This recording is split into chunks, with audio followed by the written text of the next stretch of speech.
Hello मित्रांनो, today we are going to discuss about the next question in the March 2022.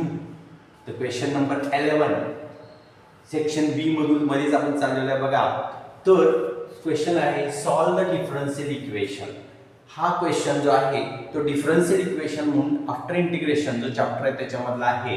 Differential equation solve करायचं. लक्षात घ्या, derivative chapter चांगला केला की इंटिग्रेशन चॅप्टर जमतो. इंटिग्रेशन चॅप्टर चांगला केला की तुम्हाला डिफरन्शियल इक्वेशन चांगला जमतो. ही चॅप्टर्स चांगले करायचे असतील तर त्या तिन्हीचे फॉर्म्युले तुम्हाला चांगले करणार. तुम्ही एक्झाम्पल कमी सॉल्व करा बाळांनो, पण फॉर्म्युले आले पाहिजे. आणि फॉर्म्युले आल्याशिवाय तुम्ही integration, derivative, differential equation solve करू शकत नाही आहे. आता इथं बघा ना, इथं हे डिफरन्शियल इक्वेशन तुम्हाला सॉल्व करायचं आहे. आता ह्याच्यामध्ये कसं आहे, मिक्स टर्म्स आहे. वायची टर्म, एक्सची टर्म आणि वायची टर्म मिक्स आहे. म्हणून मला त्याची सेपरेट व्हेरिएबल सेपरेट करायचे. काय करायचे? व्हेरिएबल सेपरेट करायचे. मग मी काय करतो, हा एक्स जो आहे तो तिकडे ट्रान्सफर करतो. बघा वाय अगदी सेम, अगदी सोपं आहे बघा. dy by dx equal to minus x. अगदी सिंपल वे, अगदी सिंपल वेनी हा काय करतो, एक्स तिकडं मायनस करतो. आता काय करतो, हा जो dx आहे तो dx तिकडे ट्रान्सफर करतो. होईल काय बघा, y dy by dy equal to minus x dx. म्हणजे इथं y ची टर्म बघा, y च्या टर्म सेपरेट झाल्या, x च्या टर्म सेपरेट झाल्या. याला म्हणतात variable separable form. Variable separate झाले, व्हेरिएबल सेपरेबल फॉर्म म्हणजे व्हेरिएबल सेपरेट झाले. बघा व्हेरिएबल काय झाले, सेपरेट झाले. सेपरेट झाले की इंटिग्रेशन घ्यायचं. Integrate on both side, integrate on both the side.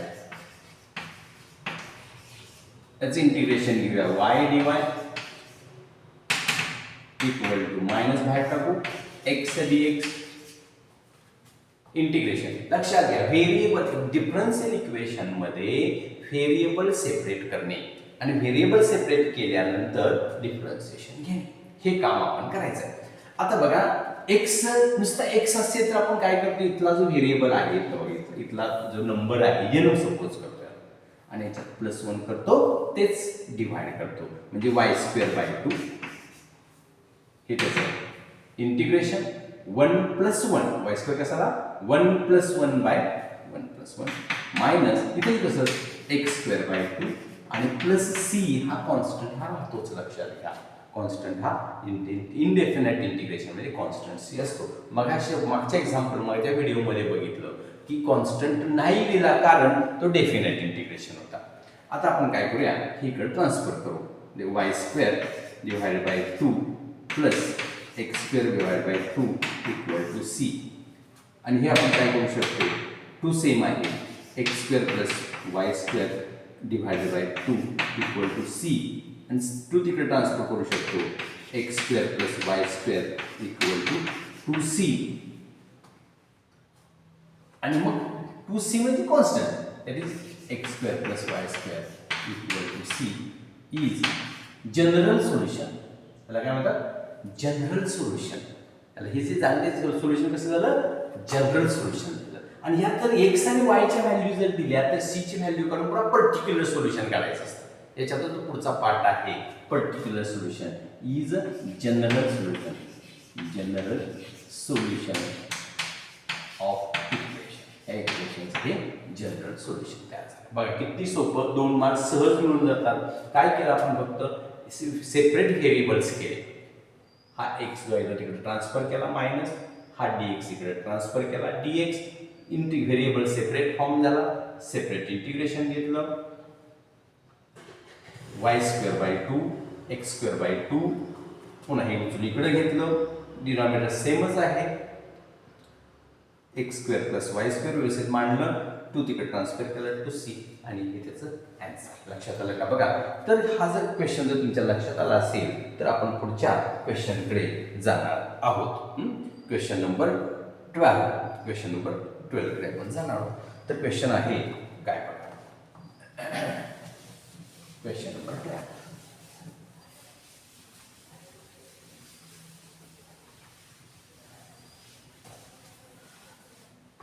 काय क्वेश्चन बघा. Question number 12. Show that, question आहे बघा. Show that function f of x equal to tan of x is increasing in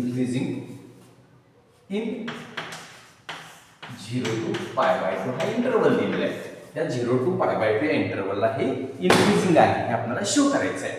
बघा लक्ष द्या, हे जे फंक्शन आहे f of x equal to tan x हे इन्क्रीजिंग आहे हे शो करा. इन्क्रीजिंग डिक्रीजिंग फंक्शनला सिंपल थिंग आहे डेरिव्हेटिव्ह घेणे. हे ऍप्लिकेशन ऑफ डेरिव्हेटिव्ह मधलंच एक्झाम्पल आहे. इन्क्रीजिंग असू दे डिक्रीजिंग असू दे, काय करायचं आपण त्याचं डेरिव्हेटिव्ह घ्यायचं आणि डेरिव्हेटिव्ह घेऊन त्याचं जर आन्सर या इंटरवल मध्ये जर 0 पेक्षा लेस आलं तर डिक्रीजिंग आणि 0 पेक्षा जर का ग्रेटर आलं तर increasing. Simple way.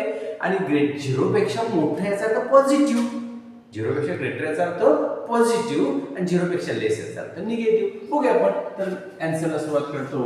Late f of x equal to tan of x which is a given function. Differentiate with respect to x. f dash of x equal to d by dx of tan x is a sec square x. इथं मात्र आता लिहायची काय गरज आहे, फक्त तिची आलं पाहिजे d by dx of tan x is a sec square x. हे फॉर्म्युला तुमचा तयार झाला. आता या इंटरवल मध्ये याची व्हॅल्यू काय येईल. आता लक्षात घ्या, एवढे निश्चित की या इंटरवल मध्ये काही जरी तुम्ही व्हॅल्यू विचारली, टॅनची व्हॅल्यू काही जरी, सेकची व्हॅल्यू काही जरी आली तर ती पॉझिटिव्हच येणार आहे. कारण कशी आहे, कारण स्क्वेअर टर्म आहे. कारण हा स्क्वेअर आहे आणि स्क्वेअर जो आहे तो स्क्वेअर जर मायनस जरी आला तरी पॉझिटिव्ह आणि आला तरी पॉझिटिव्ह. आलं लक्षात. त्यामुळे तो मायनस येणारच नाही. आपण समजा 0 ठेवली, सेक 0 हा 1 असतो. लक्षात घ्या, सेक 0 हा काय असतो, 1 असतो. सेक 0 1 असतो, 1 चा स्क्वेअर 1च. आणि पाय बाय 2 जो आहे, सेक पाय बाय 2, तर cos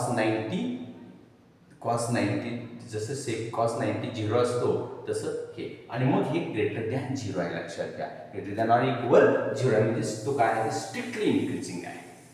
मग मी असं म्हणतोय, here sec square term is square term. Therefore, f dash of x is always greater than or equal 0 for 0 to pi by 2 या इंटरवल साठी. Therefore, f of x is increasing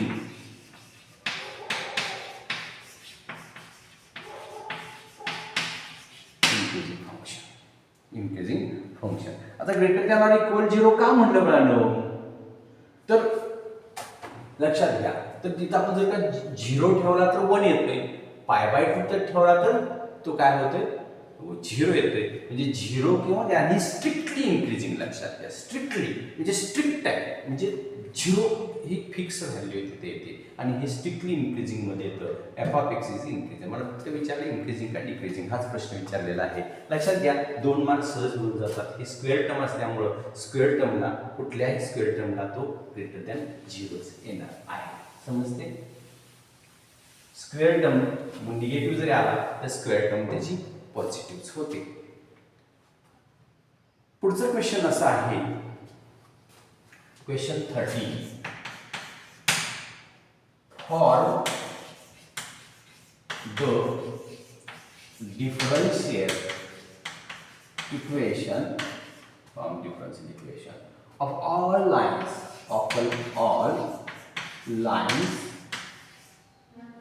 which makes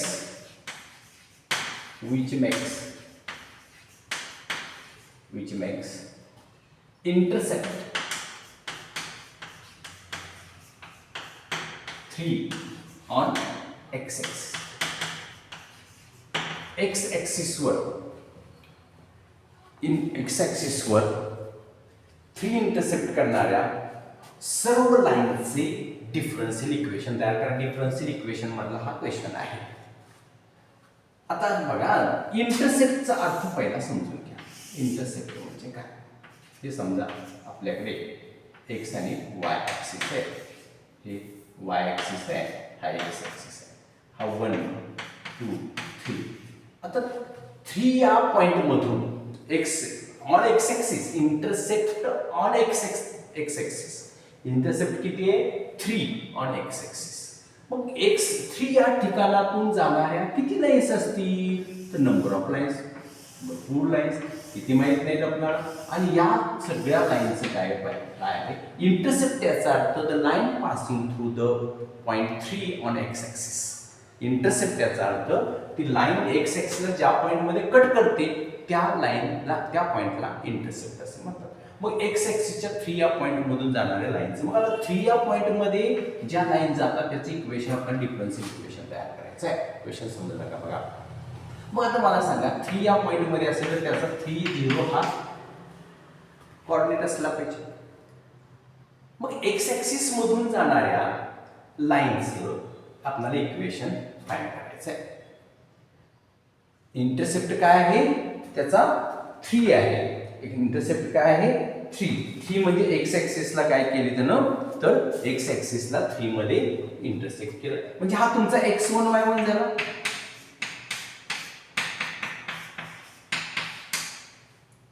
slope ह्या कितीतरी lines आहेत त्यातला एकाचाही slope आपल्याला माहित नाही, त्यामुळे गरज पण नाही. फॅमिली ऑफ लाईन्स थोडक्यात जेवढ्या लाईन्स आहेत for the differential equation of all lines, जेवढ्या किती जातील माहित नाही आपल्याला, वी डोंट नो. त्याचं इक्वेशन फाइंड करायचं डिफरन्शियल इक्वेशन. मग आता हा x1 y1 फॉर्म्युला तुम्हाला माहिती सांगितलं y minus y1 equal to m into bracket.